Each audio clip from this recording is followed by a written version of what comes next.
Yep.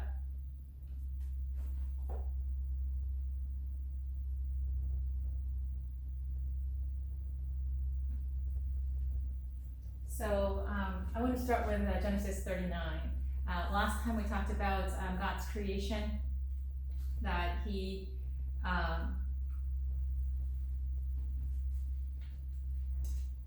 created the universe with a plan and purpose. That he created the universe actually having in mind his children, like a very pregnant woman expecting to give birth soon. Is going to go to like different stores with her husband, trying to find the things that are necessary for the newborn baby, right? That is coming soon, and they'll go for like baby crib, stroller, baby bottles, diapers, pacifiers, and things like that. Even the baby has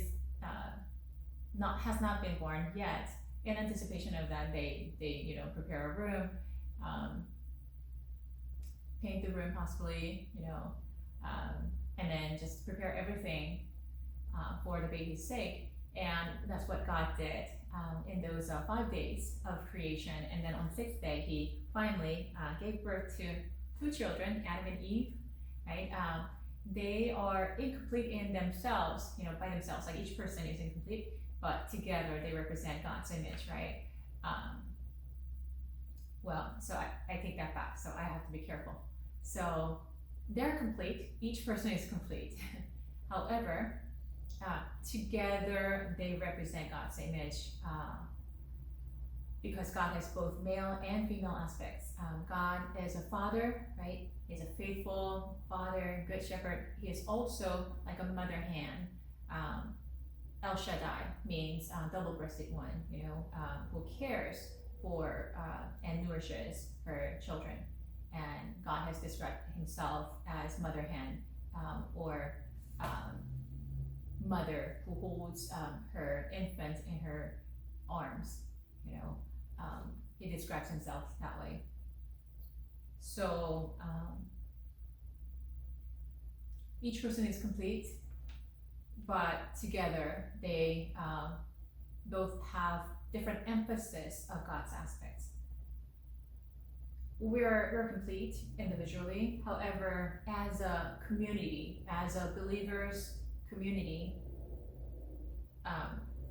as a whole, we represent God's image better. God's rather than one individual, because God is so. God has multi-dimensional aspects to himself that are brilliant, good, and beautiful. And each of us is kind of unique, and we have different emphasis. We have different strengths and weaknesses. Our strengths, our differences, they all came from God. God created each one of us uniquely and completely. However, we see each other, we're different, right? Even the twins are different. They have different fingerprints, and they may have different preferences, when it comes to their choices. And God gave them all those inclinations and preferences. He gave us those unique DNAs, and together they all point to God's beauty. So if that makes sense to you. So then God created Adam and Eve, and as male and female, they were both beautiful, they were perfect in their original form. And they looked so much like God in their souls, in their creativity, in their goodness, and complete love for each other, and having no shame, although there were different, and they appreciated each other's differences, right? You have flesh of my flesh, bone of my bones, and Adam just exclaimed, he's so excited to see this beautiful woman, and Eve actually felt the same way toward Adam. So, but then God gave them a core aspect of his being, which is free will, and Adam and Eve could choose God, or could choose the enemy, the one who opposes God, the evil one.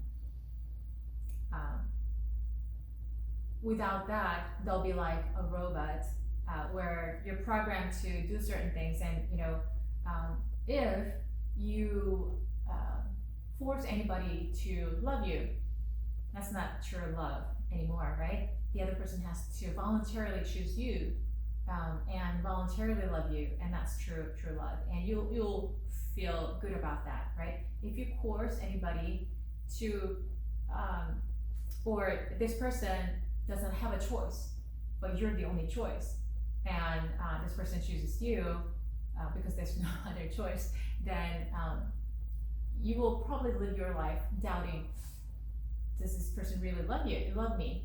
Am I really loved? Or it's just that she didn't have a choice, or he didn't have a choice, right? So God allowed choices to see if they really love him, and they chose the evil one because they stopped listening to God, but they started to pay attention to the evil one's voice.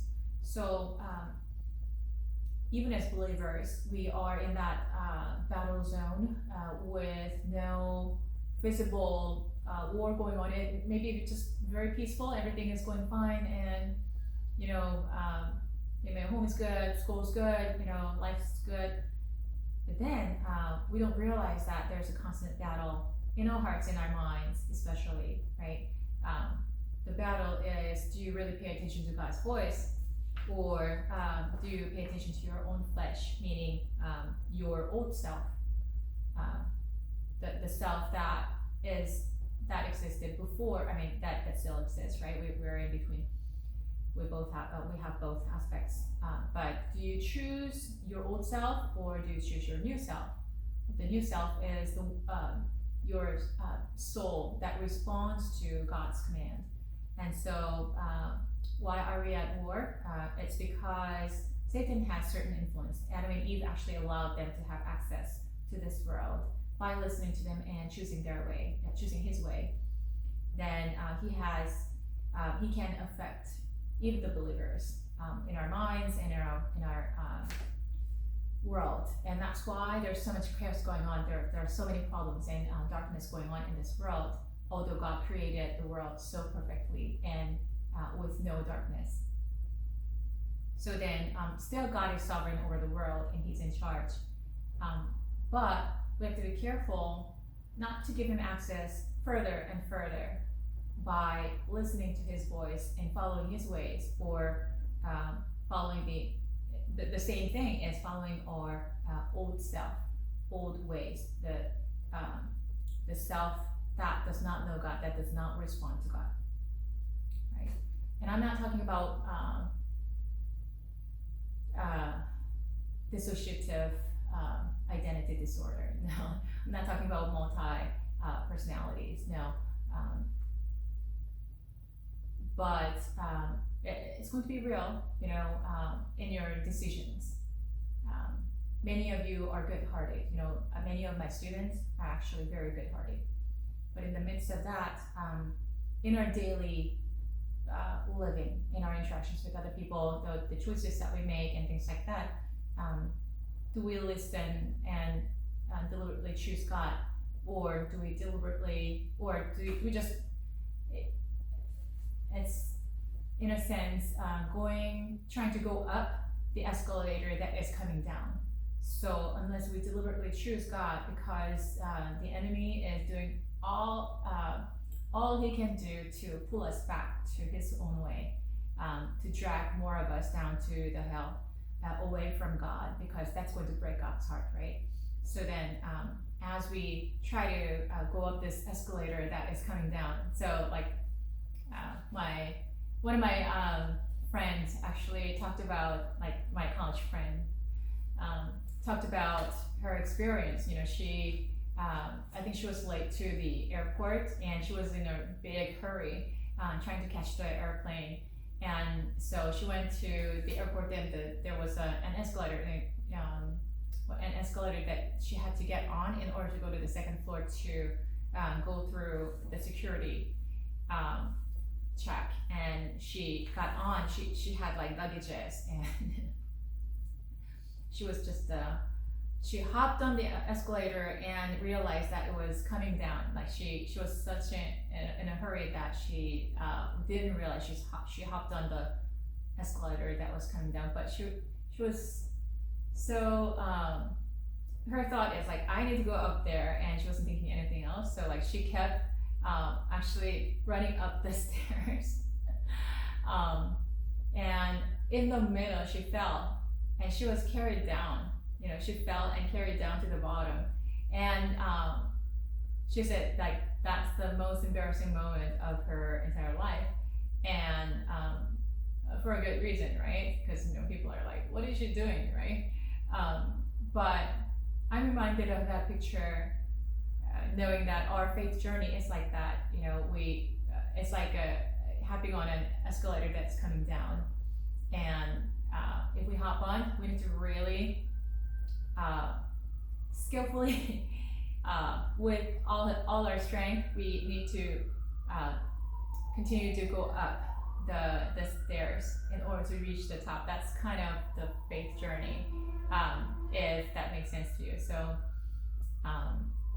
if we don't deliberately choose God against the flow of the world, you know, and you've probably experienced this too, like in an ocean, if you have gone swimming, you try to you know what happens, like in the late afternoon, the water starts coming in, right?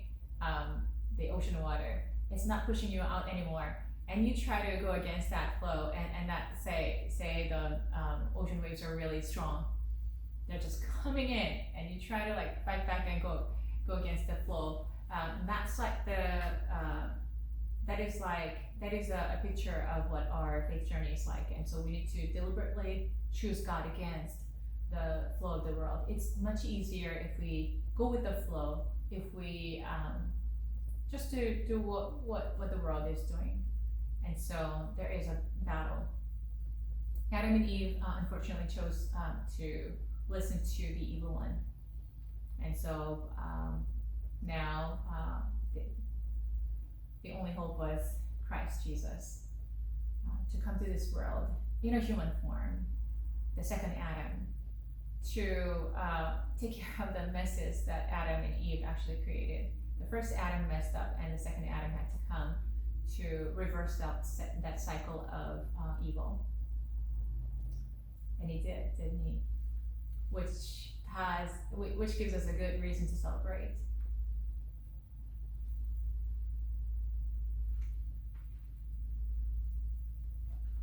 So turning to chapter 2,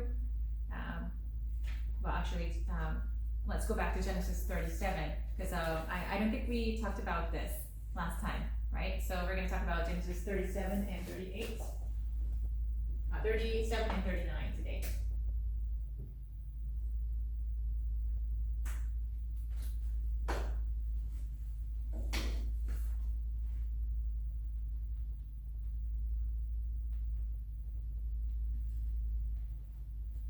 Genesis 37.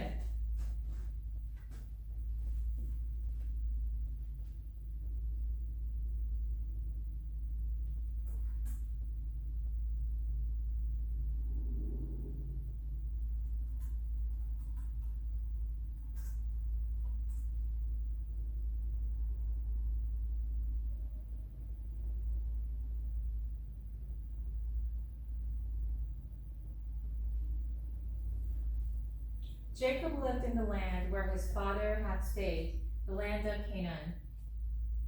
This is the account of Jacob's family line. Joseph, a young man of 17, was tending the flocks with his brothers, the sons of Bilhah and the sons of Zilpah, his father's wives, and he brought their father a bad report about them. So it's really interesting that this passage starts talking about the character of Joseph, and whatever the couple of sentences that describe him stand out for a reason, right? There's no coincidence in the scriptures. So we'll keep just reading and then come back here.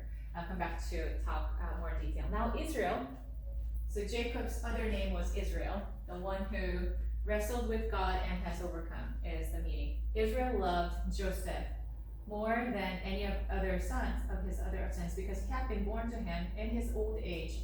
So he's a favorite child, and he made an ornate robe for him. When his brothers saw that their father loved him more than any of them, they hated him and could not speak a kind word to him. Obviously, he's hated by his brothers. Joseph had a deep dream, and when he told this to his brothers, they hated him all the more. He said to them, "Listen to this dream I had. We were binding sheaves of grain out in the field when suddenly my sheaf rose and stood upright, while your sheaves gathered around mine and bowed down to it." His brothers said to him, "Do you intend to reign over us? Will you actually rule us?" And they hated him all the more because of his dream and what he had said. Then he had another dream, and he told it to his brothers. "Listen," he said, "I had another dream, and this time the sun and moon and 11 stars were bowing down to me." When he told his father as well as his brothers, his father rebuked him and said, "What is the dream you had? Will your mother and I and your brothers actually come and bow down to the ground before you?" His brothers were jealous of him, but his father kept the matter in mind. So let's go back a little bit.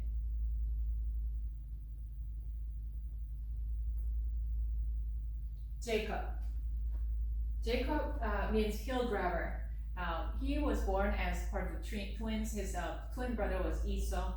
Esau was born maybe 1 minute before Jacob. And when they were born, in the process of being born, Jacob grabbed onto the heel of Esau, when they were born. And so his name is given hill grabber. Hill grabber also refers to, it means a deceiver. And very interestingly, he deceived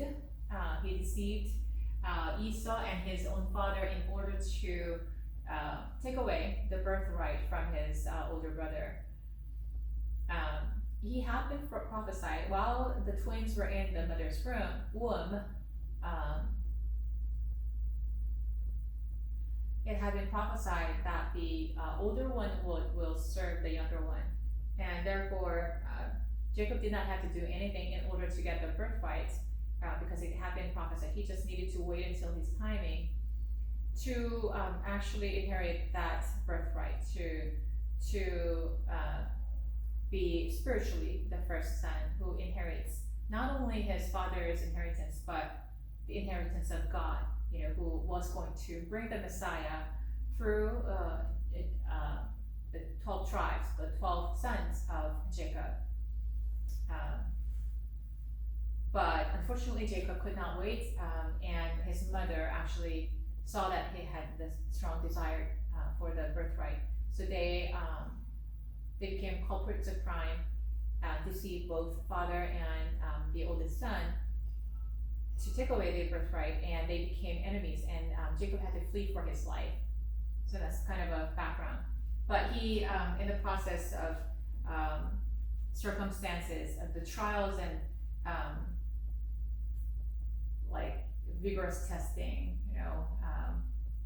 very difficult time, for a long time, he came to realize that instead of him taking, with his own wisdom and strength,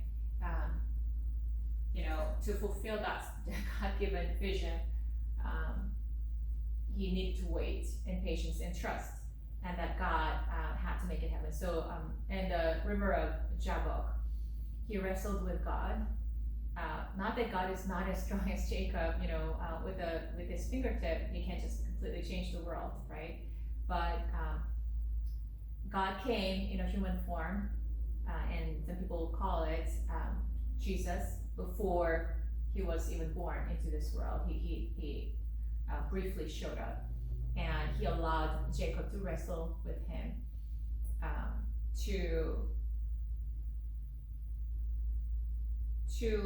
it wasn't like an enactment, it was like a drama.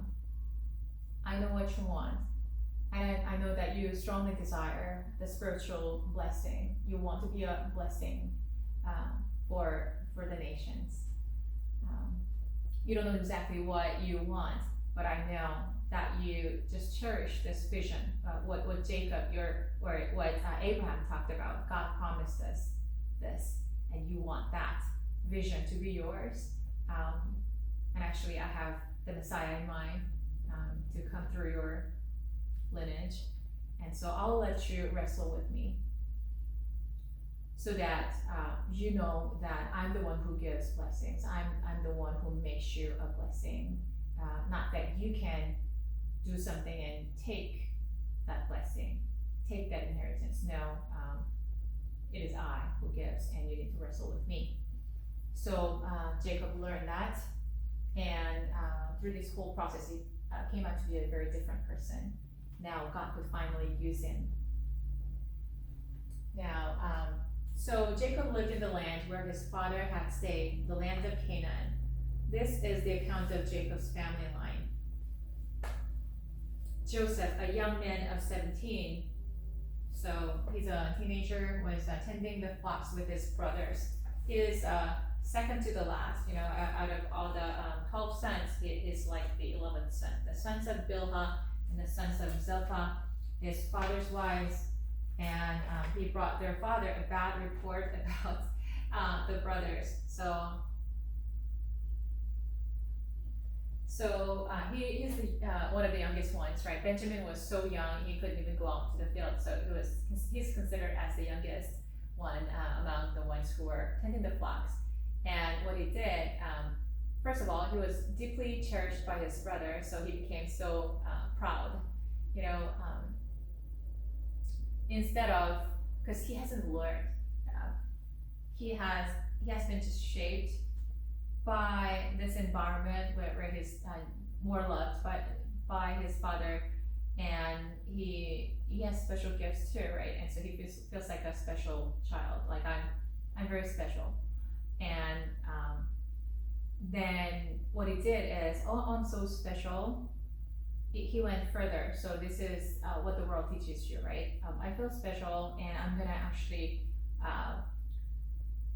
watch my brothers, like instead of like working, right? Watch my brothers, and I can bring bad news about them to the father, so that they can be scolded, and like I'm the, instead of teacher's pet, let's say the father's pet, right? I'm going to do this. That makes me feel even more special, that I have some power, because like whatever I say with my mouth, like their lives are dependent on that. They're going to be scolded, and they're going to be praised depending on how I report. So that's what he was doing. Now Israel loved Joseph. Okay, so there's a reason he was able to bring back report to the father. Now Israel loved Joseph more than any of his other sons, because he had been born to him in his old age, and he made an ornate robe for him. So it's back to back. You see the semicolon, and semicolon, of course, like in its original form, the scriptures did not have punctuations or like the semicolon or anything like that. They were just all like connected without any punctuation, without certain spacing. So the original speakers of the language, Hebrew speakers, know exactly where to pause, where the sentence starts, where a sentence starts and where it ends. And so by their interpretation, in a more later version, later prints, they actually put the punctuation in there, and especially when it was translated into other languages such as Greek, Latin, German, and English, they started putting the punctuation. And original Hebrew, actually you read from right to left, but English we read from left to right. Yeah.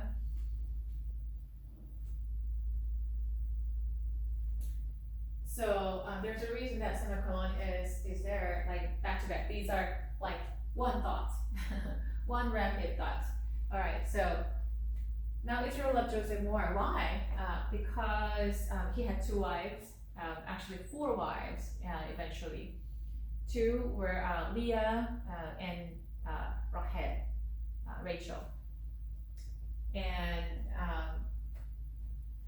Israel loved Rachel more because she is the one who he felt initially attracted to and asked his uncle Laban to give to him as a bride. But Laban, even more deceptive than Israel, actually, because there's a certain wedding custom in the Hebrew culture, and put Leah, that Jacob did not love, into the tent so that they would have a wedding night. I guess it's, they didn't have like lights like today, right? It's completely dark and you don't realize.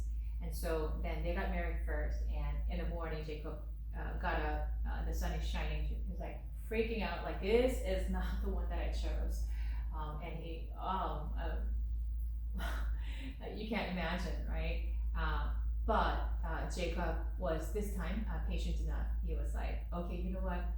I will take Leah, but I will work for Rachel. I will work 7 years for Rachel. And you allow me to take her as my bride as well. Because in the past, in this culture, not recommended, God did not come up with this idea at all. But the culture was that you could take more than one wife. It was a patriarchal society where, and it was polygamy that was practiced commonly. A woman could not be married to multiple men, but a man could be married to multiple women. And actually, in the past, in the Hebrew culture, because they did not want to mix and create a family with non-believers who are called Gentiles, right? And so they intermarried within the Hebraic population and also within their own extended families. So Abraham actually got married to Sarah, and Sarah was actually his relative, and so we have to understand that background, right? So then Jacob, because he loved Rachel more, but God is kind of humorous, like because Leah is not loved, Rachel is loved.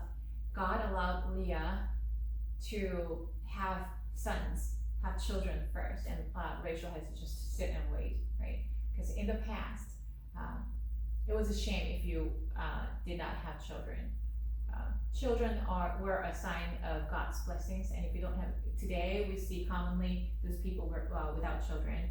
It does not mean that they have been cursed by God. No, it's different now.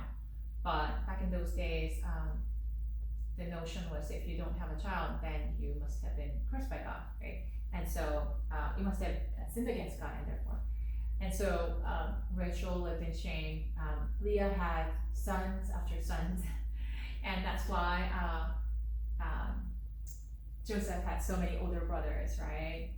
And finally, God answered Rachel's prayers, started giving her sons, and she only had two sons, right? Joseph and Benjamin. And while giving birth to Benjamin, she actually died. So that's the background. And so then what happened is the Bible does not describe, but it's it won't be too far stretched to guess certain things that might have happened. See, oftentimes if you have more than one wife, and that's why I don't recommend that to you, there's rivalry, right? They fight for your attention and love. And among their children, there's also rivalry, like, okay, we have different moms, and let's see who is loved. And Leah's sons saw that their mother was not loved by Jacob, and they saw that Rachel, the other wife, was loved, and her children were favored. That in itself creates dysfunction in the family, right? It's not healthy, and there's a tension going on there already.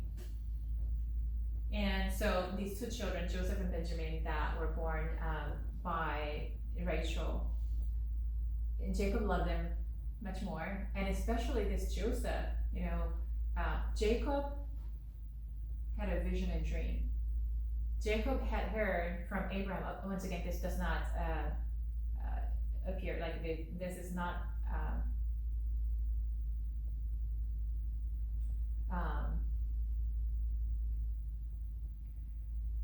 openly described in the Bible, but you can easily understand because God describes himself as I'm the God of Abraham, Jacob, and Isaac, and Jacob, right?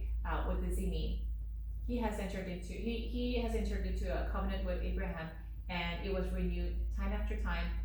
Isaac and Jacob were as aware of the covenant as Abraham. That's implied there, right? So then Jacob obviously was very much aware of that covenant to be a blessing, that the blessing will flow through him. And he really had this strong desire to be a person who inherits that vision and dream. Then he saw among all his 12 children, 12 sons. Wow.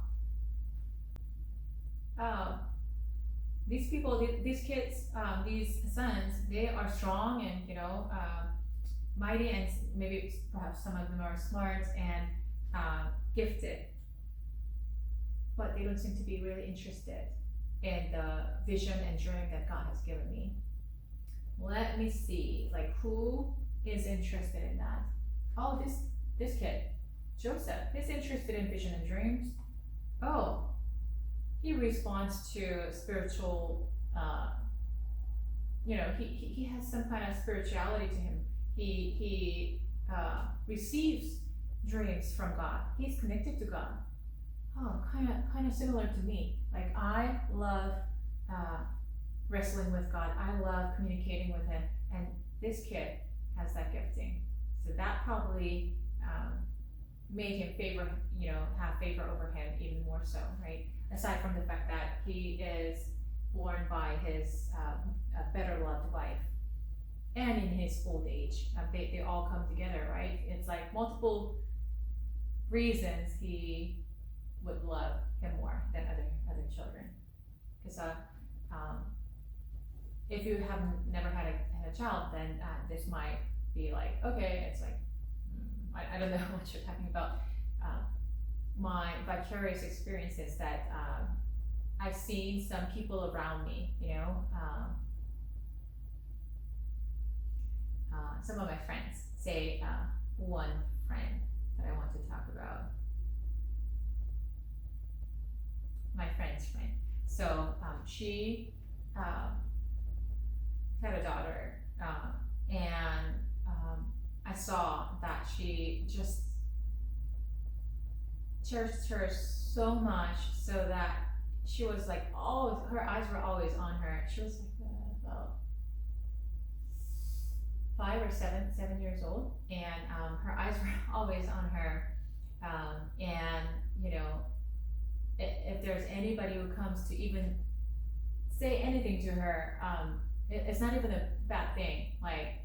Just teasing her or just trying to have conversations with her. She's super alert, okay, in order to protect her from any harm. So she was kind of spoiling her, actually. We could easily see, anybody could easily see that she was completely spoiling her. And later I found out that she actually had this child after 9 years of waiting. And so she talked about that to me. She actually shared her testimony with me, that she finally, that she wasn't answered prayers. So good reason. If you waited for something for so long, then it's more important to you and you cherish it more compared to other things, right? And so, and the parents were much older, they were an older couple, much older couple than usual. And so the child that you have at an old age is precious. Another couple that I know, their kid was uh, so two of the kids were in youth group. The last one was born in their later age, and they tried to kind of hide it because um, if you're kind of old and you hold on too much to your baby, like it kind of looks funny. So like they tried to kind of look cool about that, but they were very much involved with the baby, and I could see like they loved him. Like they're just like, oh, you know what? He's so precious. So I think there is something about having a child at an old age, and that's what happened to Jacob. Joseph and Benjamin were born at a later age, so he loved them better.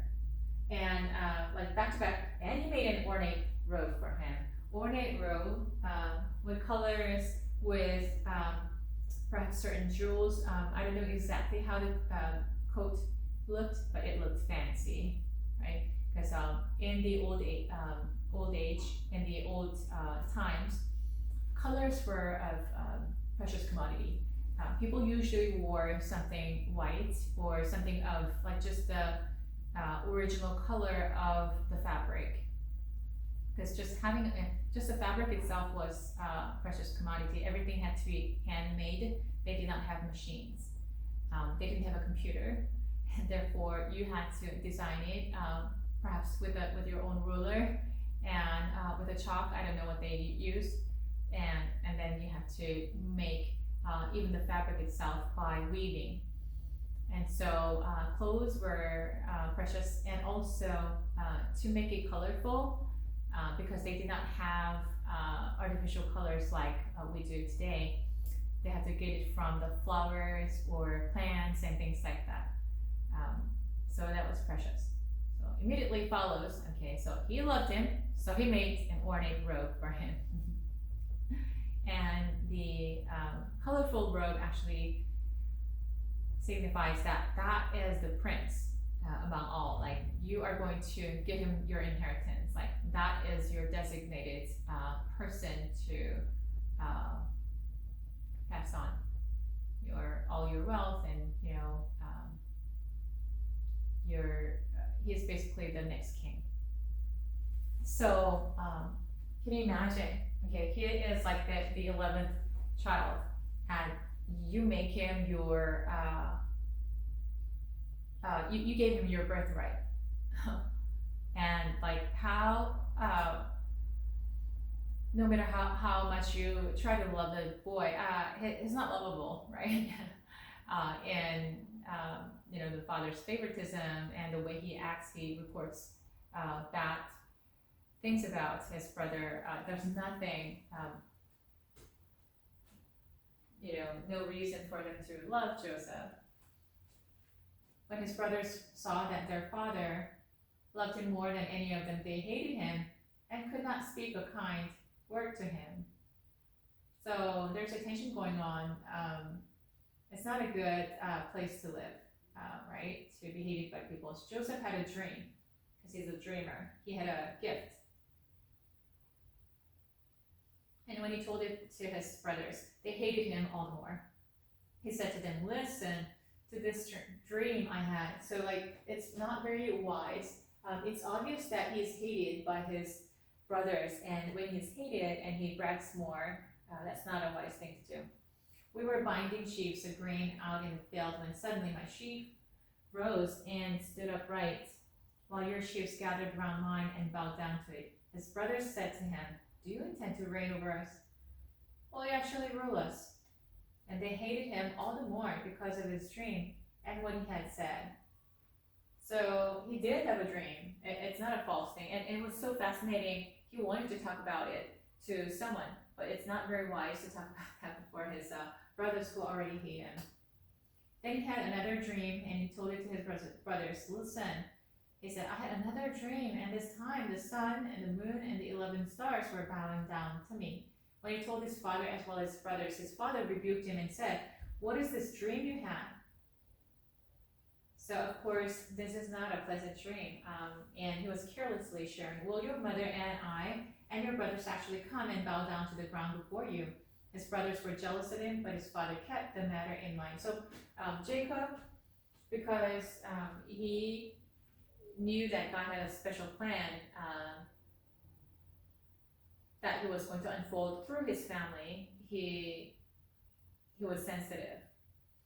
And although he was not happy to hear about this dream where himself and his wives will bow down to him, he still kept the matter in mind. And this sounds a little bit similar to what Mary, the mother of Jesus, actually did. She, whenever Jesus said something, she kept it in her heart. She may not have agreed with it, or she may not have understood it, but still she chose to just keep it somewhere. You know what? We'll see what happens. You know, she did not forget, she did not ignore, right? Jacob did the same thing. Now his brothers had gone to graze their father's flocks near Shechem, and Israel said to Joseph, "As you know, your brothers are grazing the flocks near Shechem. Come, I am going to send you to them." "Very well," he replied. So he said to him, "Go and see if all is well with your brothers and with the flocks, and bring word back to me." Then he sent him off from the valley of Hebron. When Joseph arrived at Shechem, a man found him wandering around in the fields and asked him, "What are you looking for?" He replied, "I'm looking for my brothers. Can you tell me where they are grazing their flocks?" "They have moved on from here," the man answered. "I heard them say, 'Let's go to Dothan.'" So Joseph went after his brothers and found them near Dothan. But they saw him in the distance, and before he reached them, they plotted to kill him. "Here comes that dreamer," they said to each other. "Come now, let's kill him, and throw him into one of these cisterns and say that a ferocious animal devoured him. Then we'll see what comes of his dreams." When Reuben heard this, he tried to rescue him from their hands. So Reuben is the first son, Leah's son, and the first son in the whole family. And he tried to rescue him because he certainly didn't want him to die. "Let's not take his life," he said. "Don't shed any blood. Throw him into this cistern here in the wilderness, but don't lay a hand on him." Reuben said this to rescue him from them and take him back to his father. So he was planning to just persuade his brothers to throw him into the pit so that he could later pull him out and bring back to his father. So when Joseph came to his brothers, they stripped him of his robe because, you know, it's a symbol of father's favoritism and that he was going to be the next prince. The ornate robe he was wearing, and they took him and threw him into the cistern. The cistern was empty. So God coordinated everything in such a way that the cistern was not full of water, but was empty. There was no water in it. As they sat down to eat their meal, they looked up and saw a caravan of Ishmaelites coming from Gilead. Their camels were loaded with spices, balm, and myrrh, and they were on their way to take them down to Egypt. Judah said to his brothers, "What will we gain if we kill our brother and cover up his blood? Come, let's sell him to the Ishmaelites and not lay our hands on him. After all, he's our brother, our own flesh and blood." His brothers agreed. So Judah also is trying to rescue Joseph. He doesn't want him to be killed. No, let's not kill him, but just sell him. You know, because the rest of the brothers were so angry and they were so determined to get rid of him. So that instead of killing him, just let's sell him, is what Judah said. So when the Midianite merchants came by, his brothers pulled Joseph up out of the cistern and sold him for 20 shekels of silver to the Ishmaelites who took him to Egypt. So, very interesting. So, in the past, they could actually sell people, and one person actually the worth was 30 shekels. So, like, not just selling people, but also for a slave. But there's something called so for redemption, like if you, because you are supposed to bring your first fruit to God, it could be your grains, it could be grapes, it could be, any kind of harvest that you have, also your livestock and your children. So then how do you dedicate your first child to God? People bring all their first child to the temple and just put him there. No, the law of God specified that you could bring in, 30 shekels of silver in order to redeem the first child. Then your child could stay with you, live a normal life, but you just redeemed him, right? But then this is like 10 shekels less than that value. And this is kind of interesting that in the midst of all the messiness, all the evil going on, God uses the scene, God uses the situation because he's in charge. That's why I'm saying he's in charge. And in the middle of all these problems and all these evil going on, even through that, God's will is being done. He coordinated the scene in such a way to foreshadow, to indicate who the Messiah is going to be, like, and how he's going to, like, his life, how his life is going to be like. And so Jesus was sold at the, I believe 30 shekels of silver by Judas Iscariot, right? And Joseph, without knowing, and Joseph is not as righteous as Jesus at all, but because God picked him. God picked several people in the Old Testament in order to show, prophetically show, who the Messiah is going to be. Like he put certain puzzle pieces here and there, like certain hints. This is who your Messiah is going to be, so that when you see the Messiah, you'll be able to recognize all by these hints. One of the hints is that he's going to be sold by people for silver. And Joseph is being sold by the 20 shekels of silver by the evil hands of the brothers. And by the way, when you say brothers, Jesus was hated by his own people, right? The Jews, both by Jews and the Romans, and especially by his own brothers. So by his Jewish people, but Joseph hated by his own brothers, and that's kind of similar, right? When Reuben returned to the cistern and saw that Joseph was not there, so Reuben walked away, right? Because he perhaps did not want to be involved in this evil process. Like, okay, how am I supposed to? And maybe he walked away and saying, you know what, I cannot do this. So just leave him there, and then, you know what, let me go off and think about how I can rescue Joseph. Or maybe he did that. He came back and the cistern was empty. He tore his clothes. He went back to his brothers and said, the boy isn't there. Where can I turn now? Then they got Joseph's robe, slaughtered a goat, and dipped the robe in the blood.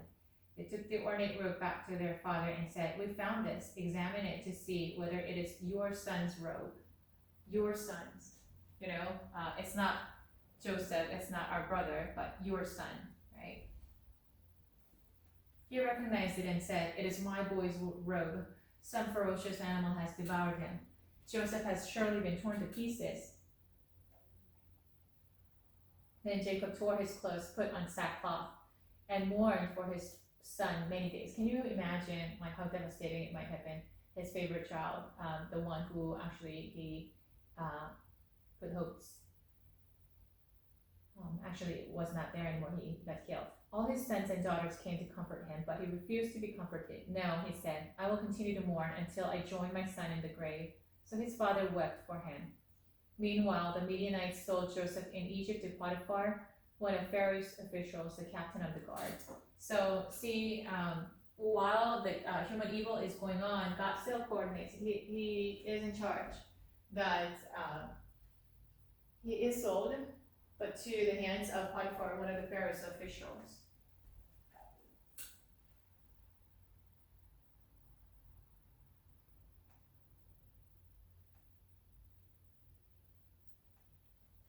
Now Joseph had been taken down to Egypt. Potiphar, an Egyptian who was one of the Pharaoh's officials, the captain of the guard, bought him from the Ishmaelites who had taken him there.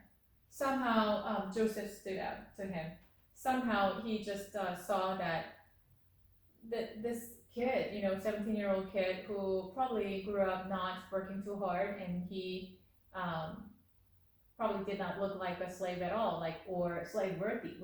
Like he didn't look like a laborer, but somehow drew his attention and he bought him. Who put that desire? Probably God, right? The Lord was with Joseph. The Lord was with Joseph, although this situation is really a bad situation. It can't go worse, right? All right, but he is with Joseph so that he prospered. And he lived in the house of his Egyptian master, right? And instead of being outside, among other slaves, he is favored by Potiphar and lived in his master's house. Where did the favor come from? When God is with you, the favor is upon you. When his master saw that the Lord was with him. So, although Potiphar was not a Yahweh believer, he was not a God-fearer, God worshiper, he, still in Egypt, there's a spirituality, right? There are false gods there, and no matter what he believed in, Potiphar could easily, over time, he could see, you know what? It can't be Joseph. I mean, Joseph works hard and he's smart and all that, but you know what? This could not have happened. This kind of prosperity, this kind of fruit could not have been born by Joseph alone.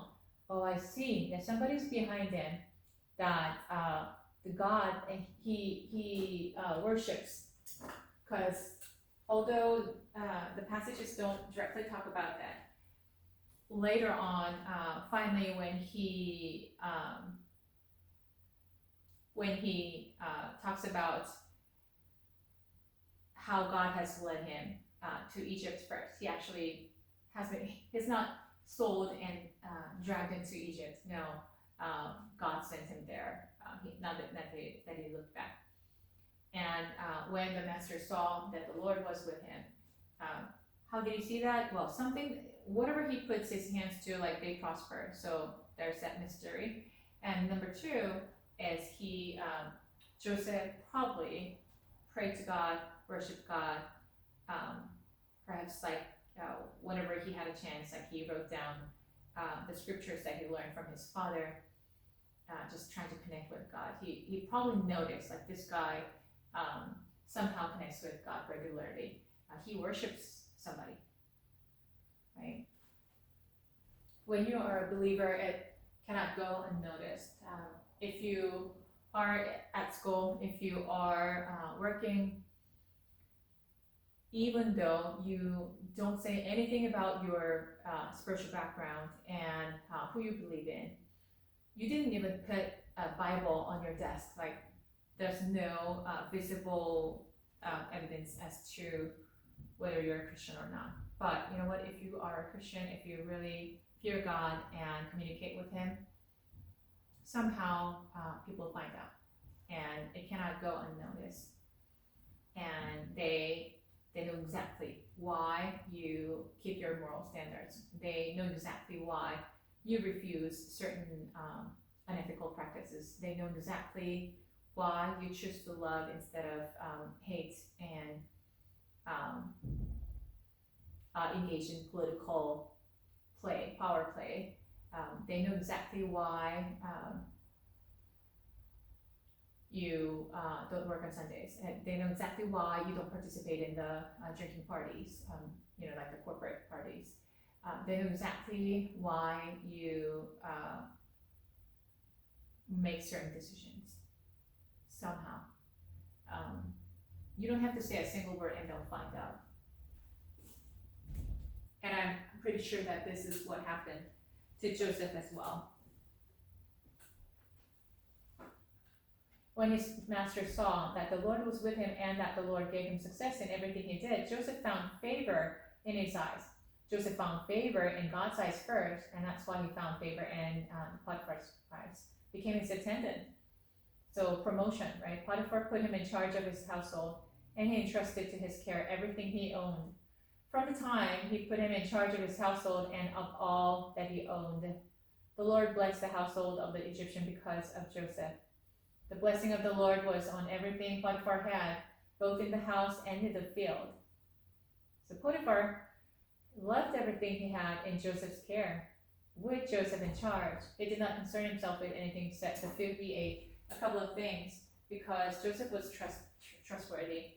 He saw that Joseph was not just doing things for his selfish gain, but he was taking good care for the sake of Potiphar, that he was trustworthy, and he was taking care of other people as well.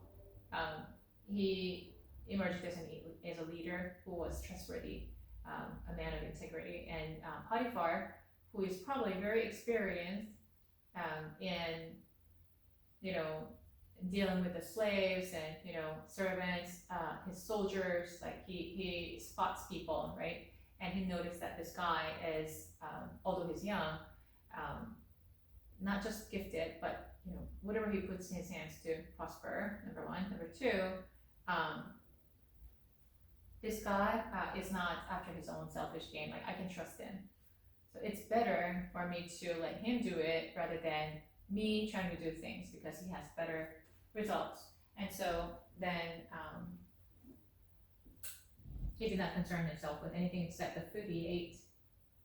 Now Joseph was well built and handsome. And after a while, his master's wife took notice of Joseph and said, "Come to bed with me." Because they were living together, right? After a while, she said, but he refused. "With me in charge," he told her, "my master does not concern himself with anything in the house. Everything he owns he has entrusted to my care. No one is greater in this house than I am. My master has withheld nothing from me except you, because you are his wife. How then could I do such a wicked thing and sin against God?" And though she spoke to Joseph day after day, so this is not just one-time deal, day after day. Can you imagine this grab and pull, and she is your master too? This is a really oppressive situation. He refused to go to bed with her or even be with her. One day he went into the house to attend to his duties, and none of the household servants was inside. Perhaps, there were certain temptations. Okay, perhaps she was beautiful. If you don't submit to her, it's going to be a disaster. She's going to retaliate. If you submit to her, it's not a bad deal, right? You'll be promoted even further, and you got somebody, covering your back from now on. There are a few different, and so there's a pressure and there's a temptation. And how did Joseph choose? He chose God over his flesh. He chose God's ways instead of the ways of the world. One day he went into the house to attend to his duties, and none of the household servants was inside. Maybe Potiphar's wife actually set it up this way so that he'll be alone, right? She caught him by his cloak and said, "Come to bed with me." But he left his cloak in her hand and ran out of the house. When she saw that he had left his cloak in her hand and had run out of the house, she called her household servants. "Look," she said to them, "this Hebrew has been brought to us to make sport of us. He came in here to sleep with me, but I screamed. When he heard me scream for help, he left his cloak beside me and ran out of the house." She kept his cloak beside her until his master came home. Then she told him this story: "That Hebrew slave you brought us came to me to make sport of me, but as soon as I screamed for help, he left his cloak beside me and ran out of the house." When his master heard the story his wife told him, saying, "This is how your slave treated me," he burned with anger. Joseph's master took him and put him in prison, the place where the king's prisoners were confined. Yeah, so this part is kind of interesting, like if he has a good reason to believe that Joseph has done such a thing, you know, to his wife, that he's the one who tempted her, he would have killed him, right? But that didn't happen. Why did he put him in the prison where king's prisoners were confined? King's prisoners are not different from like the heinous regular criminals, right? These people probably have done something really bad, but also they're treated differently. Why did he put him there? Perhaps he did not really believe his wife, right? But while Joseph was there in the prison, the Lord was with him. Still, in the prison, the Lord is with him. He showed him kindness and granted him favor in the eyes of the prison warden. So the warden put Joseph in charge of all those held in the prison, and he was made responsible for all that was done there. The warden paid no attention to anything under Joseph's care, because the Lord was with Joseph and gave him success in whatever he did. Yeah. So there's a reason, we just talked about this, it leads somewhere. So I don't want to, aside from the fact that we just went line by line, I don't want to just imply too much. Like I don't want to reveal what was implied, like why we're going through this passages, the stories of Joseph. But I actually want us to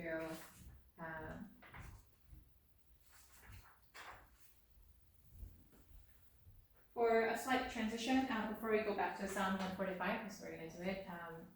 Let's take a look at what kind of things, the historical events happened. Last time we talked about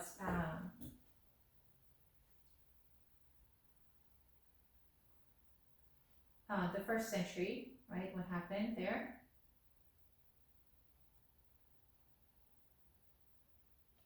And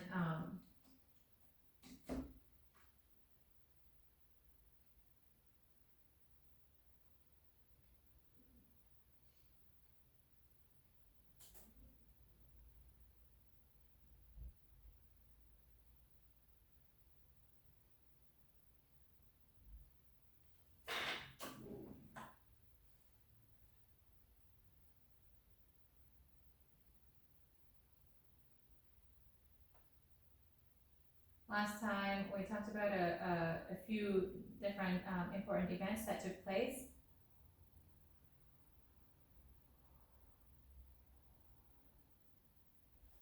And the last event that took place was the Jerusalem Council. Do you remember that? Jerusalem Council.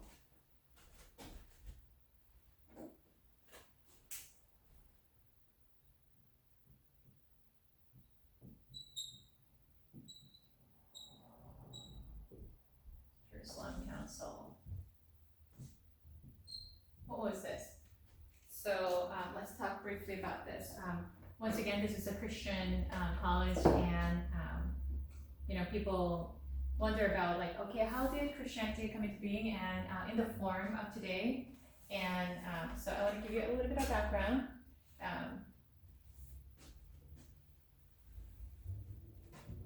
So the Council of Jerusalem, or Apostolic Council, it's called Apostolic Council. So this is the first council that they ever had, religious council that they ever had.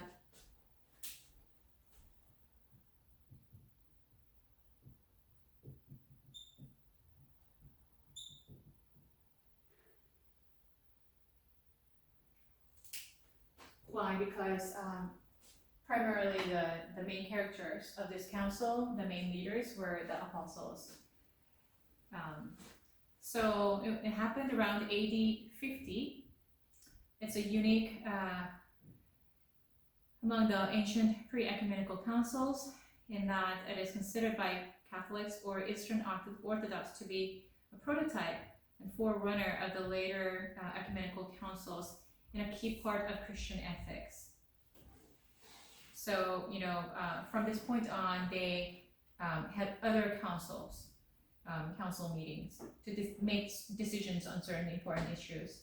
The council decided that Gentile converts to Christianity were not obligated to keep most of the fasts, and other specific rituals, including the rules concerning circumcision of males. So Peter was involved, right? And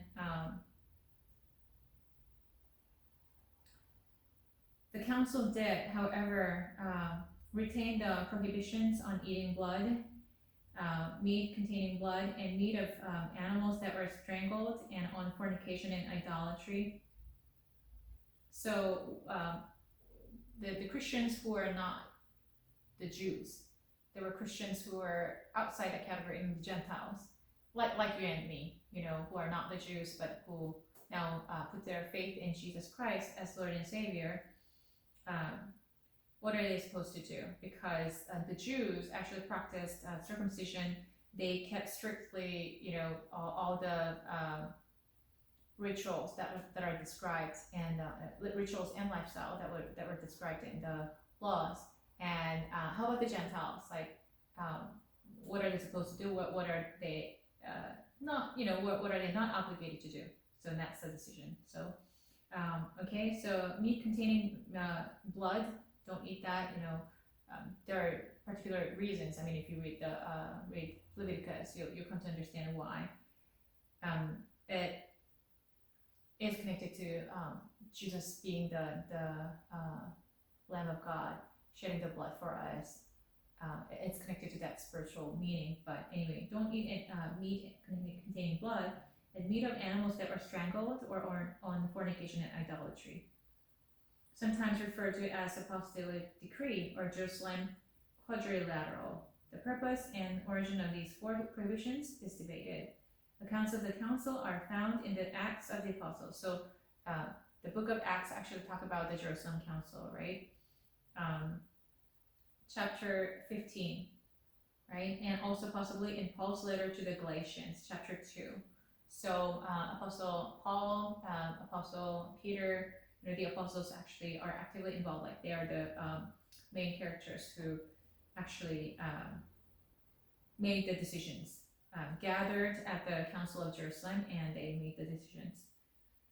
Some scholars dispute that Galatians 2 is about the Council of Jerusalem, while others have defended this identification. Right, so then what did they decide on? So James' apostolic decree was that the requirement of circumcision for males was not obligatory for Gentile converts, possibly in order to make it easier for them to join the movement. So it was a Jesus movement. It was not a religion, it was a Jesus movement. So there were many people, like, although there were horrendous persecutions going on, people saw that it was real, that the living God was definitely shown through these people's lifestyle and the way they loved each other and made decisions. They could see that these were, and even the presence of God upon these people, the Holy Spirit upon these people. And people feared, people did not dare to join them unless they really felt this undeniable call, right? And these people wanted to join, like, so many people wanted to join. Then, so it was like, it was like a wildfire that was spreading. People wanted to join the movement. So what do we do about these people? Do they need to follow strictly all the laws that were given to the Jews? Not necessarily. They need to be in the same spirit, but the stuff that we do, the rituals that we do, they don't necessarily have to do all that. Let's make it a little bit easier for them to join. However, the council did retain the prohibitions against Gentile converts eating. Yeah, we just talked about that, right? The decree may have been a major act of differentiation of the church from its Jewish roots. So the Jews who became Christians, they came from Judaism, right? But then those people who turned to Jesus, who accepted Jesus as Lord and Savior, now they're Christians, right? Christ followers. Then as Christ followers, certain spirit is important. The rituals before that existed before Jesus' time, they're not no longer needed because of what Jesus has fulfilled. He has fulfilled certain things. He perfected the laws. He fulfilled the laws. We don't have to do certain rituals anymore. So then there was a distinction between Judaism and Christianity because of that, right? For great as was the success of Barnabas and Paul in the heathen world, the authorities in Jerusalem insisted upon circumcision as the condition of admission of members into the church, until, on the initiative of Peter and of James, the head of the Jerusalem church, it was agreed that acceptance of the Noachian laws, namely regarding avoidance of idolatry, fornication, and eating of flesh cut from a living animal, should be demanded of the heathen desirous of entering the church.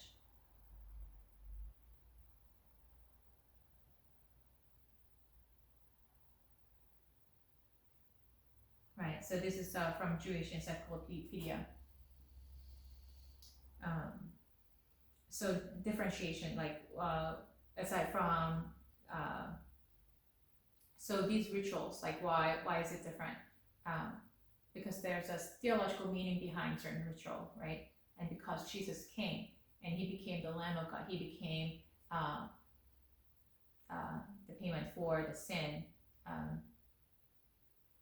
propitiation. And some people have debates about that. Was he a propitiation? I do believe, I have a good reason to believe, and there are scriptures that point to that support it, right? He was not just a propitiation, but that was a key aspect of why he died, right? Key reason why he died. Because he died for us. We no longer need animal sacrifices. We don't celebrate Saturday anymore, but the Lord's Day that remembers the Lord's resurrection, death and resurrection, right?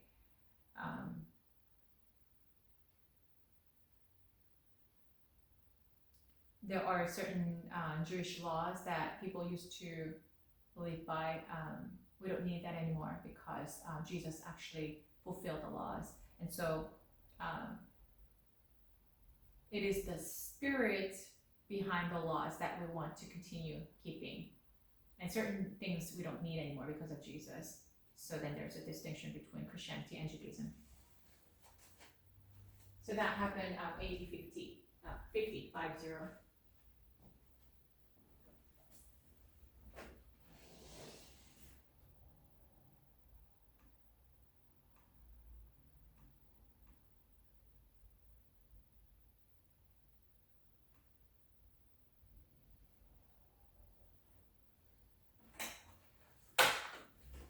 Right, then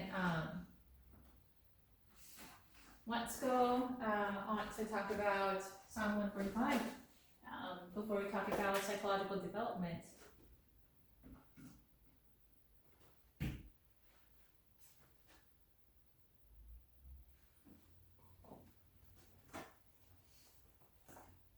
Let's take a breath. Inhale.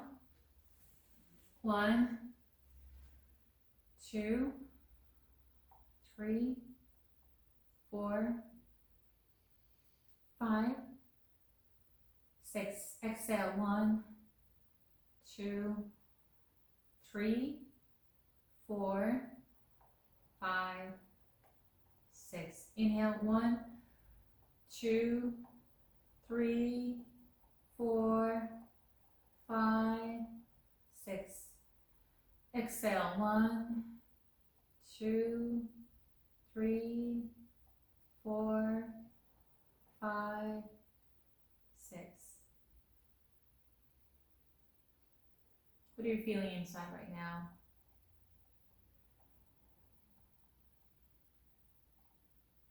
What kinds of questions do you bring today?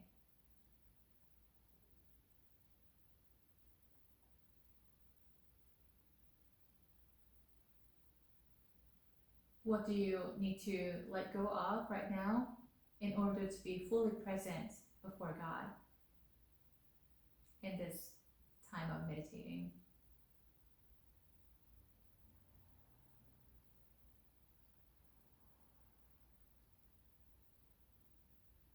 God is listening, and so and He's talking. So let's go into His presence by meditating on this word. The first time I read it, let the word wash over you. Psalm 145. Because of the Lord's great love, we are not consumed, for His compassions never fail. They're new every morning. Great is your faithfulness. I say to myself, the Lord is my portion. Therefore, I will wait for Him. The Lord is good to those whose hope is in Him, to the one who seeks Him. It is good to wait quietly for the salvation of the Lord. It is good for a man to bear the yoke while he is young. Let him sit alone in silence, for the Lord has laid it on him. Let him bury his face in the dust. There may yet be hope. Let him offer his cheek to one who would strike him, and let him be filled with disgrace, for no one is cast off by the Lord forever. Though he brings grief, He will show compassion. So great is His unfailing love, for He does not willingly bring affliction or grief to anyone.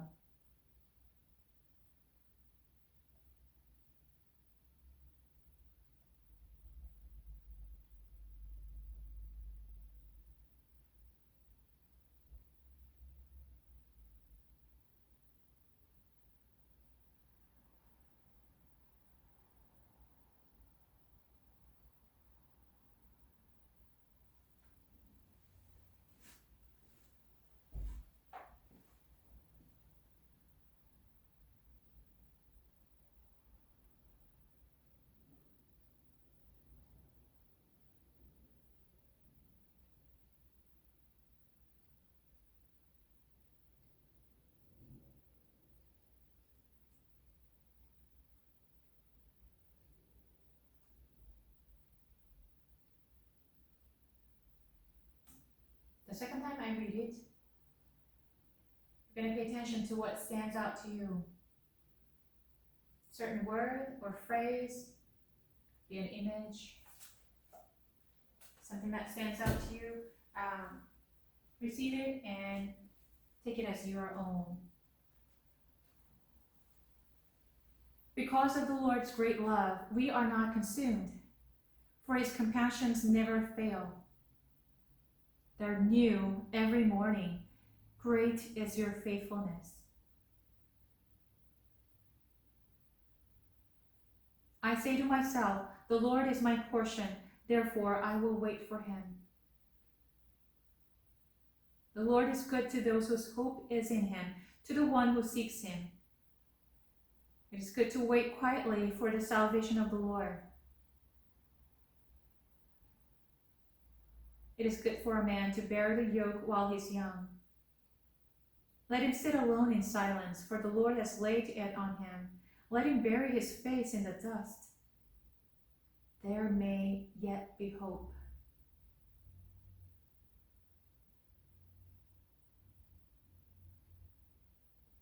Let him offer his cheek to the one who would strike him, and let him be filled with disgrace, for no one is cast off by the Lord forever. Though he brings grief, He will show compassion, so great is His unfailing love. For He does not willingly bring affliction or grief to anyone.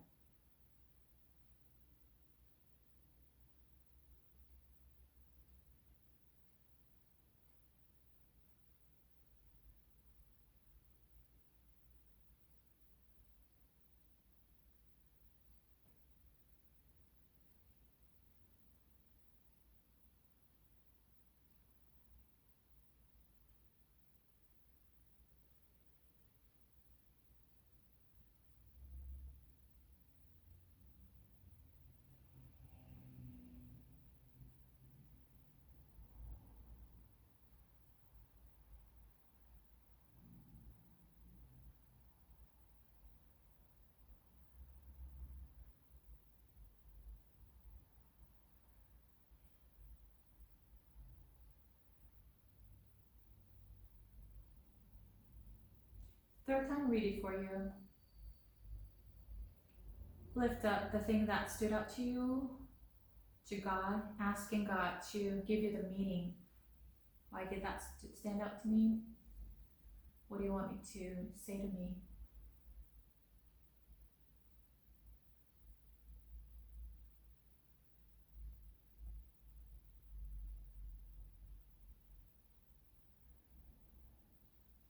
Because of the Lord's great love, we are not consumed. For his compassions never fail. They are new every morning. Great is your faithfulness. I say to myself, the Lord is my portion, therefore I will wait for him. The Lord is good to those whose hope is in him, to the one who seeks him. It is good to wait quietly for the salvation of the Lord.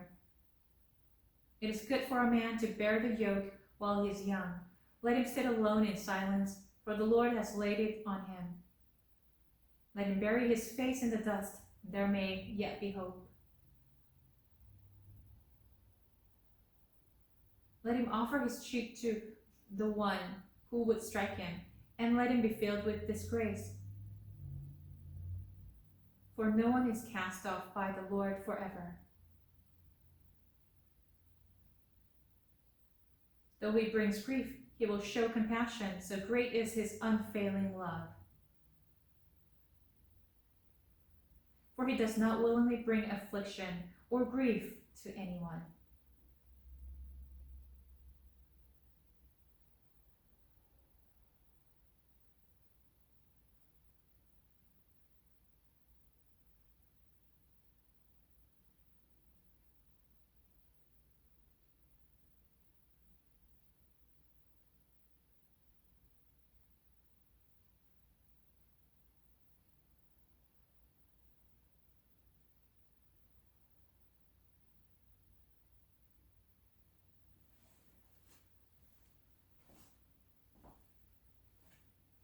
The fourth time I read for you from the Message Bible, you're going to just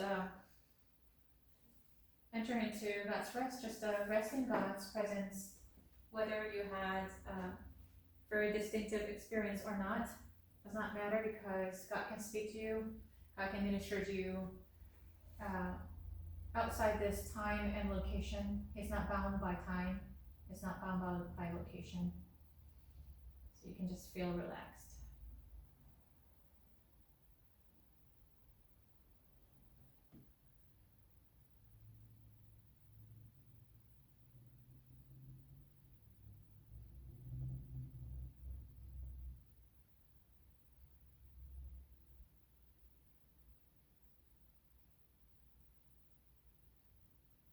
I lift you high in praise, my God, O my King, and I'll bless your name into eternity. I'll bless you every day and keep it up from now to eternity. God is magnificent. He can never be praised enough. There are no boundaries to his greatness.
Okay, so let me read from the Message Bible. God's loyal love couldn't have run out.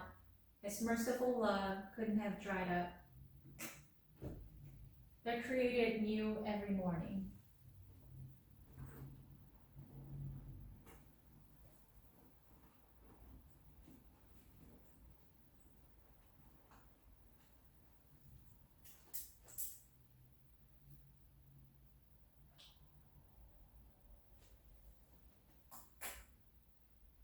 How great your faithfulness. I'm sticking to God. I say it over and over again. He's all I've got left. God proves to be good to the man who passionately waits, to the woman who diligently seeks. It's a good thing to quietly hope for help from God. It is a good thing when you're young to stick it out through the hard times. When life is heavy and hard to take, go off by yourself, enter the silence, bow in prayer. Don't ask questions, wait for hope to appear. Don't run from the trouble, take it full face. The worst is never the worst. Why? Because the master won't ever walk out and fail to return. If he works severely, he also works tenderly. His stockpiles of loyal love are immense. He takes no pleasure in making life hard and throwing roadblocks in the way, stomping down hard on luckless prisoners, refusing justice to victims in the court of high God.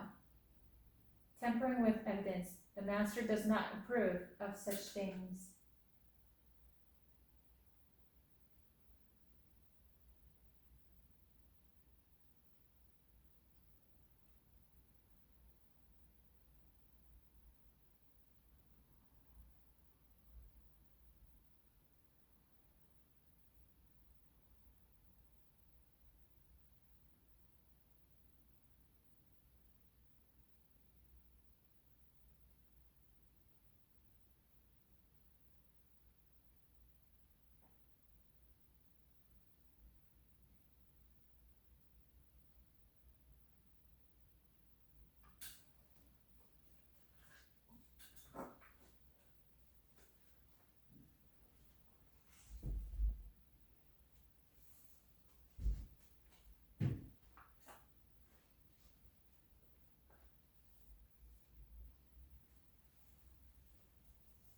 Whatever experience that you have in the time of meditation, there's no right or wrong answers, but let this be an experience that helps you.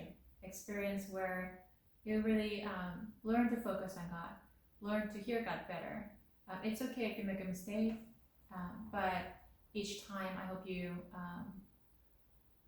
learn to really come in full presence with before God and allow Him to minister to you through the Word. Now, we talked about biological development last time, right? And there are certainly other aspects of development, because we're talking about lifespan development, right? Let's talk about psychological development, and this is a very, very abbreviated version. We cannot fully talk about all the aspects in a short period of time, so I also don't want to be too hard on you guys. I know that you are not like a psych major, and therefore, I want to be, we're going to be barely scratching the surface, but hopefully this is somewhat meaningful to you. So infancy, the first thing is infancy. Infancy is the period between birth and the acquisition of language 1 to 2 years later. So language acquisition, like up to that period of time, is called infancy. Along with a set of inherited reflexes, because little babies, like if you do this, they put their hands up, or certain reflexes, like if you put your finger in their palms, like they will grab onto you really hard, and certain reflexes that help them obtain nourishment and react to danger. Newborns are equipped with a predilection for certain visual patterns, including that of the human face, and for certain sounds, including that of the human voice. So they learn to recognize their mother first, right? Mother is most of the time the one who is with them most often, right? So they learn by sight, sound, smell, and touch and everything by at first they're not even able to distinguish between them and others, them and the world, but slowly they do, and they start recognizing the face. Okay, this is how my mom sounds like, I've been hearing from my mother's womb. So there were some interesting experiments that were done. A newborn baby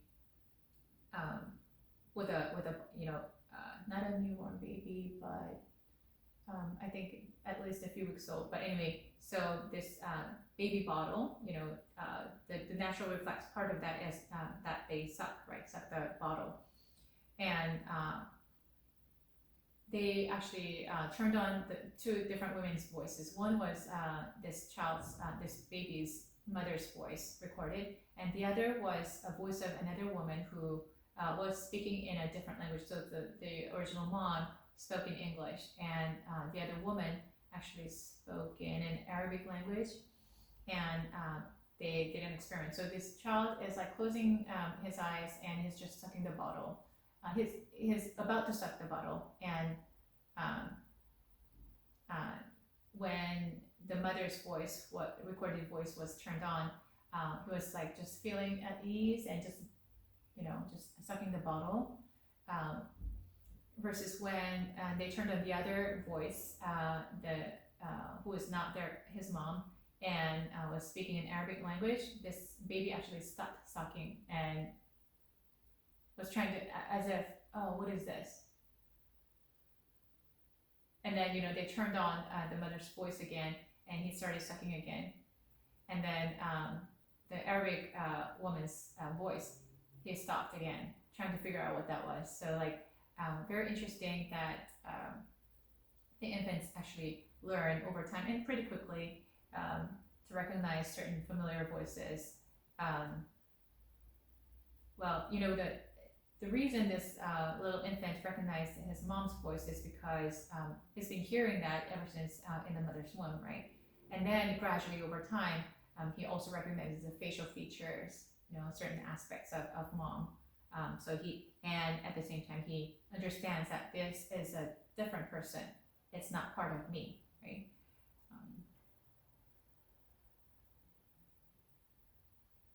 Within a few months, they're able to identify their mothers by sight, and they show a striking sensitivity to the tones, rhythmic flow, and individual sounds that make up human speech. So that's why they start babbling, like, even young infants are capable of complex perceptual judgments involving distance, shape, direction, and depth, and they're soon able to organize their experience by creating categories for objects and events. For example, people, furniture, food, animals, in the same way older people do. There were other experiments that were done, right? If they have this visual illusion, it's a flat floor, but it has tiles placed in such a way that it looks like there's an edge and there's like a depth. Then they actually crawl to the edge of that area, and then they stop because they have already learned that, like, if they go further because of the illusion, it looks like it's like there's a height of maybe 2 feet, 3 feet, and if I go further, I'll fall and get hurt. Like, they already have figured that out. So there's rapid events in both recognition and recall memory. They start remembering, increase in their ability to understand and anticipate events in their environment. So there's boiling sound. My mom is boiling. I mean, they didn't have like the specific understanding, but there's boiling sound. Mom going back and forth. Oh, now she's going to give me a bottle, and things like that. They start predicting. The recognition of object permanence, meaning, we play peekaboo a lot, right? When we were little, peekaboo. they learn to hide behind a curtain and they show themselves and say peekaboo, they have acquired object permanence, like although mom is not seen, or although I'm not seen by them because I'm behind the curtain, I was there once and I am there still. Mom is not visible, but she is still there, so it starts with playing peekaboo. Mom hides her face behind this cloth, and then she shows herself. Then the baby's like, oh, I thought she was gone. Oh, she's still there. So learning from that, and then gradually over time, oh, I hear some kind of footsteps, familiar footsteps, but certainly I don't see mom. But you know what? She was here, and I hear the noise. She must be somewhere close. They figured that out, and later they developed the trust enough, with hopefully in a secure setting, secure attachment. Mom goes away for several minutes or even an hour. You know what? I know that she's gonna come back, because although she's not visible right now, I don't see her right now, she still is there, somewhere. It's just that she's not here right now, but she's gonna come back. They develop that sense. 3-month-old infants display behavioral reactions suggestive of such emotional states as surprise, distress, relaxation, and excitement. New emotional states, including anger, sadness, and fear, all appear by the first year, right? So then that's about infancy, and this is by no means comprehensive, but just scratching the surface once again. Childhood extends from 1 or 2 years of age until the onset of adolescence at age 12 or 13. So 2 to 12, 2 to 13, right? They begin to understand words some months before they themselves actually speak. So you have to understand first before they are able to speak. They start saying mom first, right? Mom and mama. And then daddy and other things.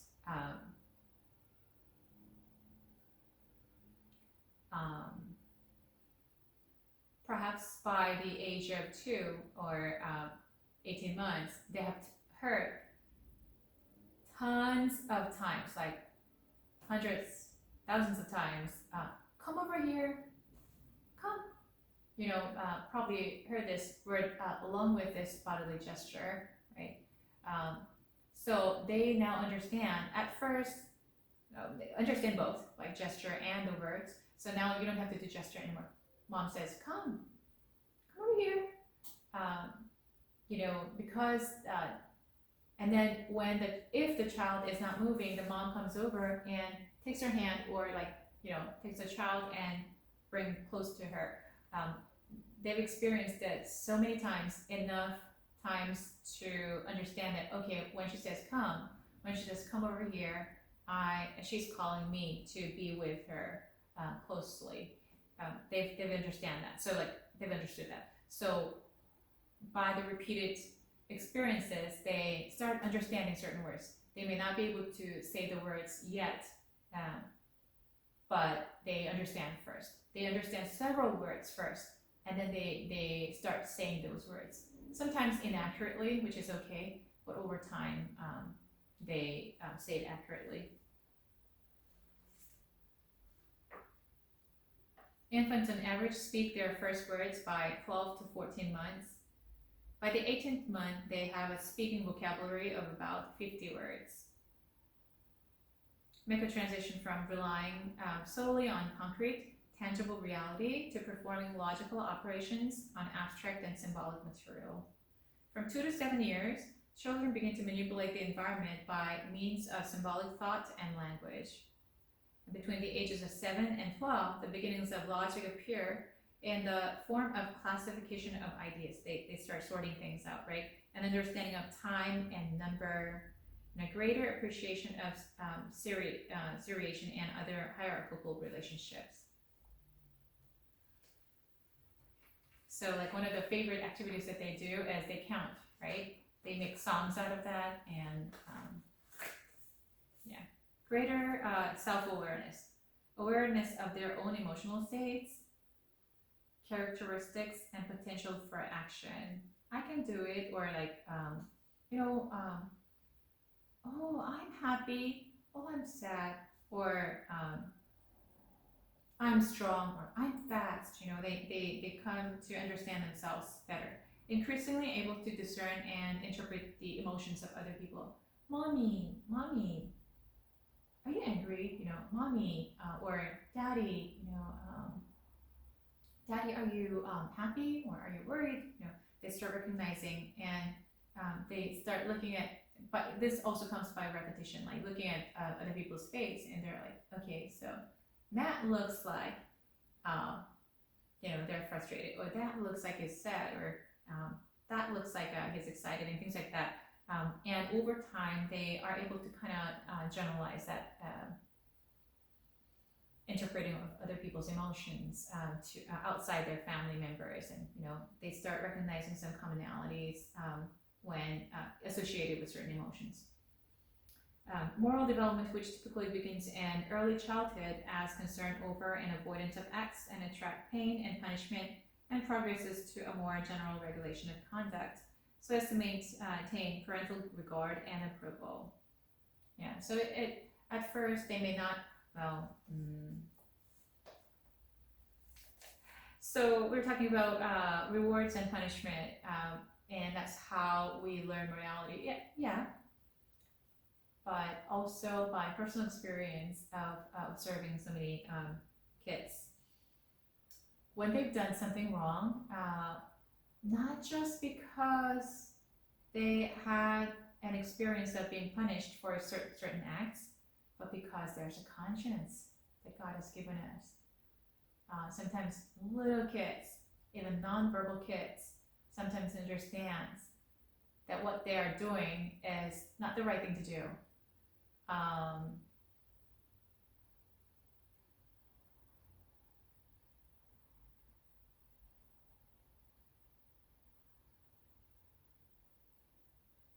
So there was a time when I worked in a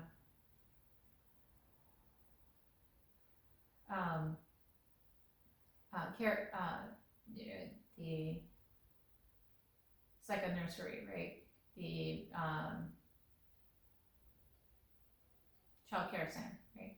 And I dealt a lot with infants, and they were in various stages, and some of them were actually barely walking, or they were holding onto something and start, getting up and walking. One of the infants, he is probably a grown up now, but he's an adorable kid, very much loved by parents, and he was relatively calm. But one of the things that he did was he would go up to a sleeping smaller infant in a crib, and that's attached to this wall that partitions their play area. And he goes to the crib and start banging on the crib so that the little one in the crib will not be able to sleep, right? So then we would call his name because you won't know him, and he's not even an infant anymore. And I'm talking about like a long time ago, so I'll just use his real name. We call him JD. What are you doing? And he immediately stops. He recognizes his name and the tone of voice, because he was spending like most of his day, probably 12 hours a day, in the child care center. He recognizes us, and he recognizes our tone of voice, and JD, and he stops immediately, stops banging, and then starts again. He's testing us. He knows that it's, am I supposed to do this? I do it out of joy, banging. This is part of my experiment, but like banging here, like at the crib, like is that the right thing? He's probably wondering about that, and he's banging again, and we call him JD. And he doesn't look, and he stops, and he tests again, and then we finally like take in from that area, and we turn it around, JD, no. And so of course he learns by this repeated experience. Okay, so whenever I do this, their tone of voice is not very nice.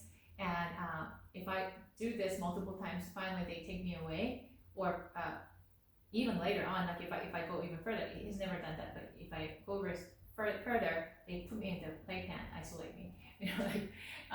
So I'm not supposed to be doing this, right? He can learn that through repeated experience of being punished or absence of rewards, right? Taking away rewards. But why was he hesitant when he did this? There was something that told him inside, although he had, like, this is the very first time ever experiencing taking away of the rewards or like being pulled over and stopping him. That was the first time, but because he had never done that. He was barely getting up. He learned to stand, and so this thing never happened before. Of course, by the repeated experience, he learns, oh, you know what, this is not something that I should be doing because they don't like it. Yes, that's there, but I could see from his face, like, oh, you know what, I'm not so sure if it's a good thing for me to do this. That's why he was hesitant.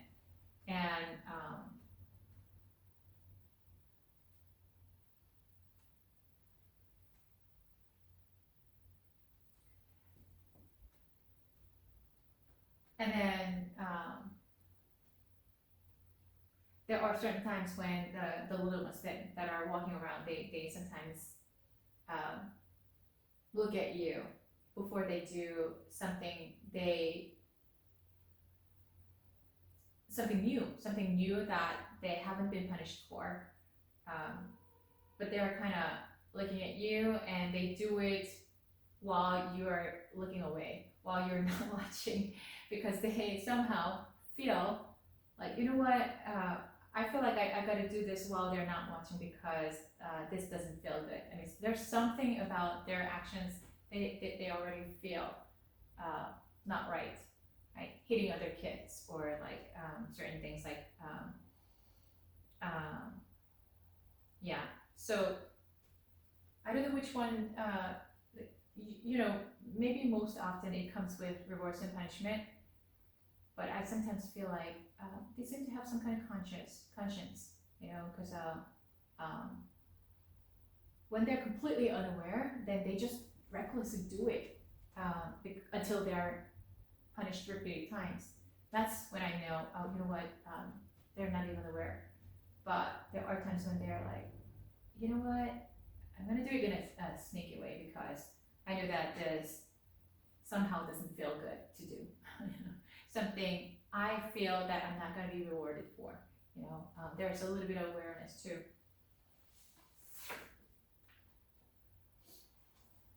All right, adolescence, the onset of puberty at 12 or 13, and it culminates at age 19 or 20 in adulthood.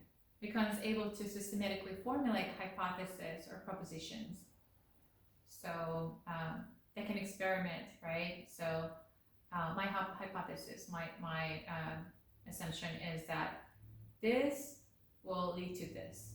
And let's experiment and see if it's true. Test them and make rational evaluations. Self-consciously deductive, rational, and systematic. Learn to control and direct their sex urges and begin to establish their own sexual roles and relationships. Right, so in childhood, you don't necessarily have like a huge amount of sexual desires, so you don't have to deal with that, but then by a certain age, 12 or 13, well, these days I think the age has lowered, even 11, or depends on how fast you grow, right? And then because that desire is there, and then you've been taught by role modeling, by modeling, by hearing, by the talks, you figured out, by watching your parents and other marital relationships, and TV doesn't help you very much, right? TVs or movies, they don't portray ethical models very much. But by watching your own parents or your extended family, or perhaps, I hope, that church provides a good model. By watching that, you're like, oh, okay, you know what? Sexual relationship, certain intimacy, and even intimate sharing of your stories of your heart without involving physically needs to remain within marriage, like this marriage covenant relationship. They may not understand I take that back. I think they do understand that marriage is a covenant, especially if they had a good role model, right? So it should remain in that relationship. They already have learned that, and so, oh, you know what? But I feel attracted to, like, I'm not married, as a 12-year-old, a 13-year-old, a 14-year-old, I'm not married, but you know what? I feel attracted, and I have this urge towards someone. But I know by watching the models, by understanding the concept of covenant marriage, that I'm not supposed to do certain things with those people who are not, the one who is not married to me, right? I gotta wait. Then how am I supposed to do this? So they can learn, and actively it can be taught. If it's actively taught, that's better. I think oftentimes it's kind of shushed and people don't know what to do. So they turn to magazines and media. They don't teach the godly way of handling. So I think this the thing, something that needs to be addressed better at church and schools is another thing. As much as I appreciate public schools, and I went to a public school, definitely.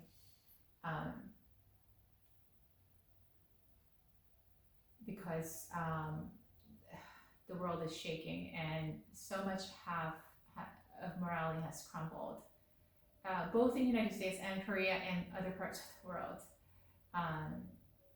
Can you trust the public school to teach your kids how to deal with your sexual desires? We'll need to talk about that.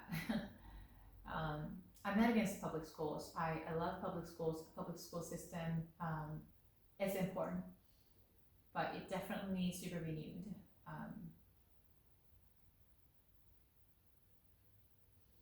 So then somehow, somewhere in a safe space, this needs to be talked about, to teach the biblical values, so that, and approach it from their perspective, like psychologically as well, so that it's not just like, you got to do this, these are the rules and laws, and that's it. Like, how am I supposed to keep it? Like, what if I feel tempted? What if certain situations happen? You got to talk about that, and they may have questions, and you need to be able to answer that.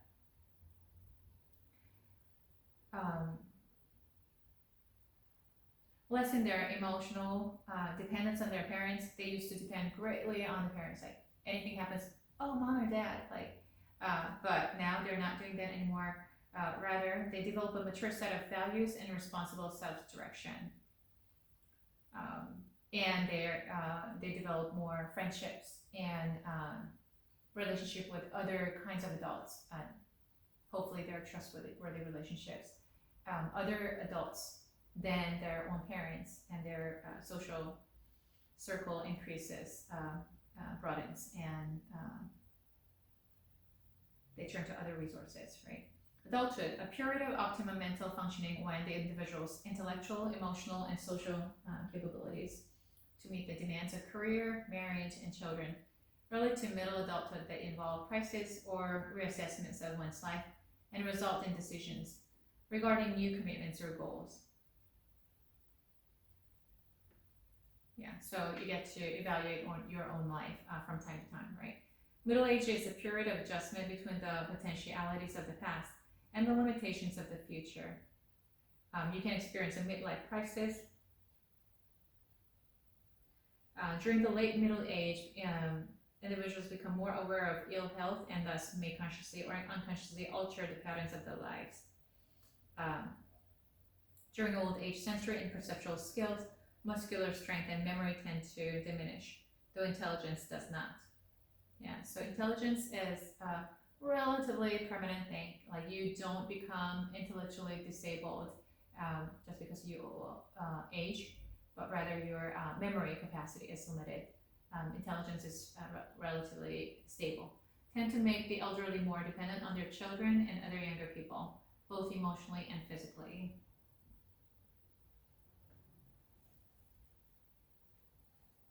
Yeah, so these are just really glancing over at the lifespan, the psychological development aspect of it. But I talked about much more in detail about the psychological development and other aspects in other classes, especially in the graduate level education classes. And so if you're interested, you can still take those classes in the future.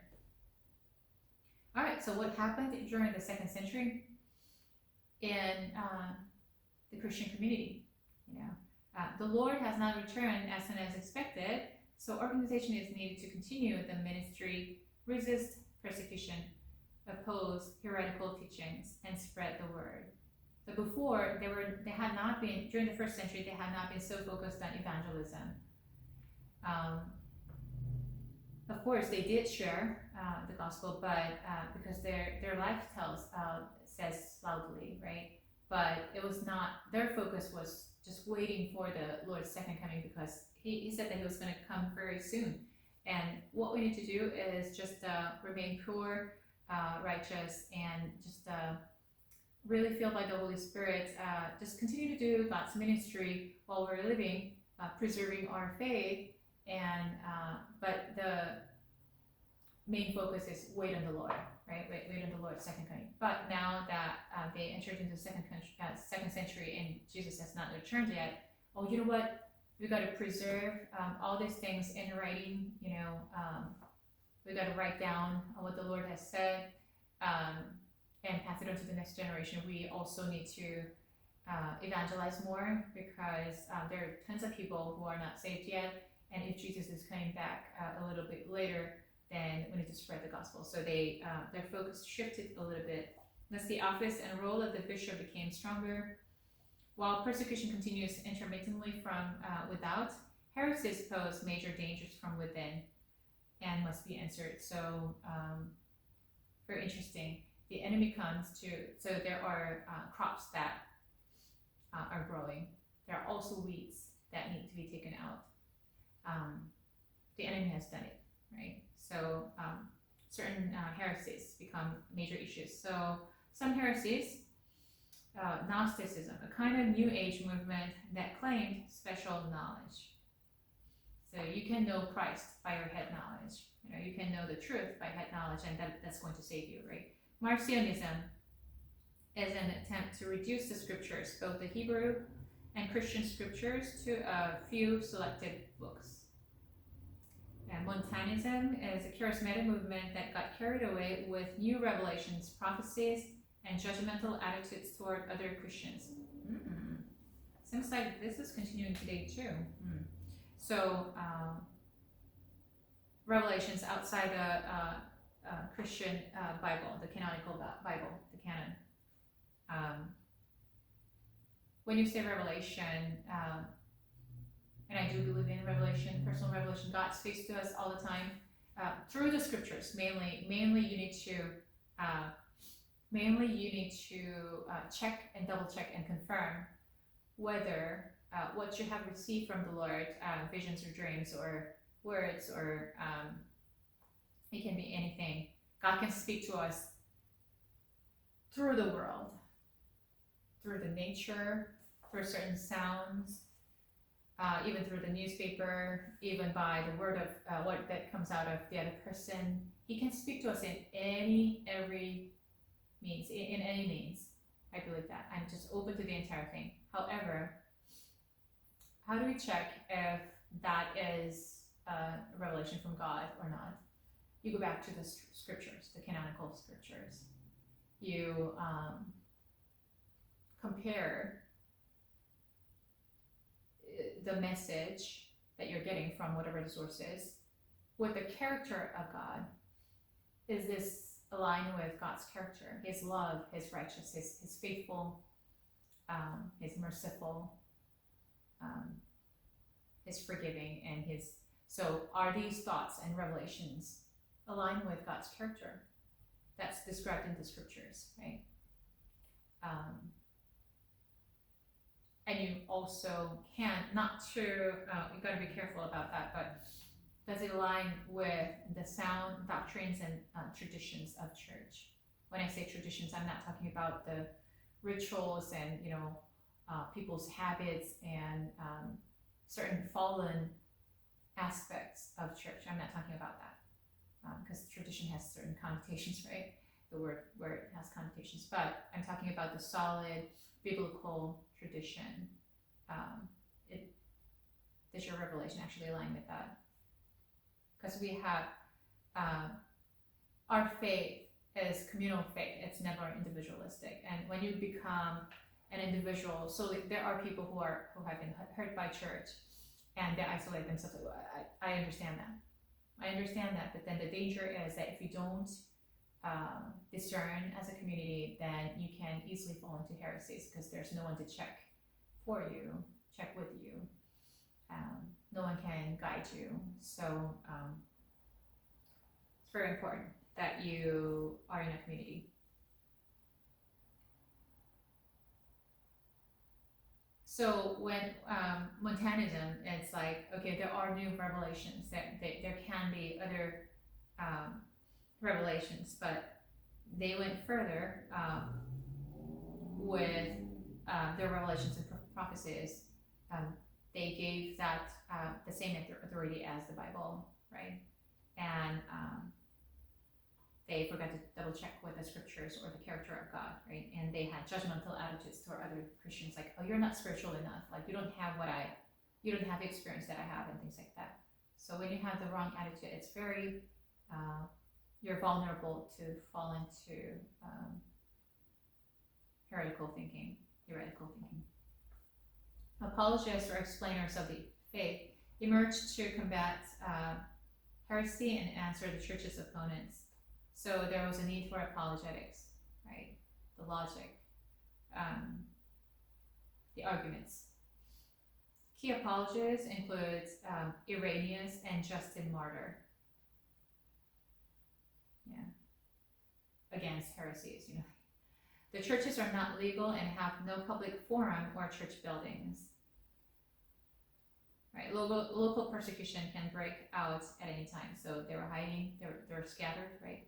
A profound public witness emerges as Christians are put to death because they will not deny the faith at any cost.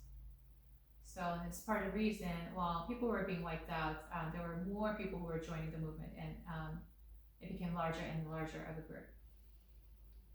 Examples: martyrdom of 84-year-old Bishop Polycarp, AD 155, and a whole group mercilessly tortured at Lyons in 177. The strongest centers of the church are Asia Minor, like Turkey and the Asia Minor, North Africa. Rome is also the center of prestige. The church continues its amazing spread, reaching all classes. So there was no class distinction. It was not the poor,